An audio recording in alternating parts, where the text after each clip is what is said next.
माँ, माँ,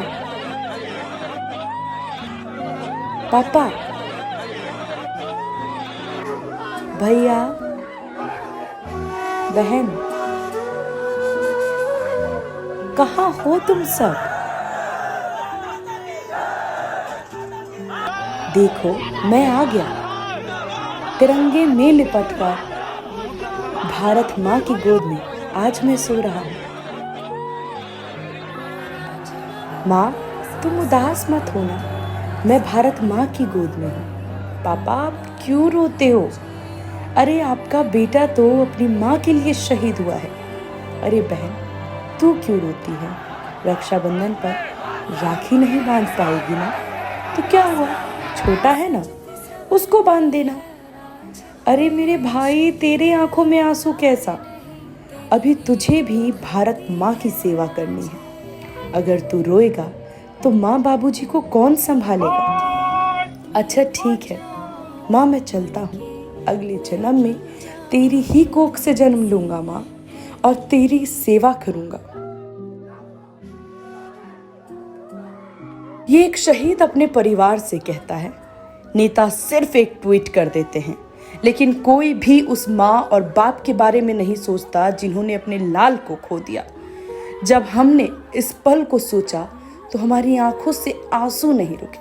सोचकर देखिए, क्या बीतेगी उस माँ पर जिसने अपना लाल खोया है? क्या बीतेगी उस पिता पर जिसने अपना सहारा खो दिया है? जब दिवाली आएगी तो कैसे ये माँ बाबूजी रह पाएंगे? रक्षाबंधन आएगा तो क्या बीतेगी एक बहन पर? लेकिन फिर भी कुछ नेता ऐसे हैं जो लगातार हिंदुस्तान की सेना पर सवाल उठाते हैं। जिस देश में तुम पैदा हुए हो, उस देश के तुम वीर भक्त नहीं, तो नहीं पिया दूध माँ का तुमने और बाप का तुमने रक्त नहीं। पाकिस्तान के गाल पर तमाचा जड़ने से पहले हिंदुस्तान को आज जरूरत है कि देश के गद्दारों की खाल को खदेड़ा जाए। बताया जाए इनको कि हिंदुस्तान इनके बाप का नहीं है, हिंदुस्तान है उन लोगों का जो हिंदुस्तान की सेना का सम्मान करते हैं, जिन्हें भारत माता से प्यार है, जिनको हमारे वीर योद्धाओं पर भरोसा और नाज है। लेकिन कुछ नेता हिंदुस्तान में ऐसा है जो पड़ोसी मुल्क भिखारिस्तान को पापा पापा कहते हैं, जिनको हिंदुस्तान की सेना से ज्यादा पाकिस्तान की 2 कौड़ी की सेना पर भरोसा है। ये वही लोग हैं जिनको अपने बाप से ज्यादा पड़ोसी पर भरोसा रहता है। पाकिस्तान ने एक बार फिर हिंदुस्तान की पीठ पर छुरा मारा। पाकिस्तान ने एक बार फिर दिखा दिया कि आतंक और आतंकियों से उसे कितना प्रेम है। लेकिन भारतीय सेना भी हिंदुस्तान की कसम खाकर मोर्चा पर निकल पड़े हैं। बदला चुन चुन कर लेंगे। आतंकी हमले के बाद सेना अपने काम पर जुटी है, तो नेता अपने काम पर है। देश के जवानों की शहादत से ज्यादा उन्हें वोट की चिंता है।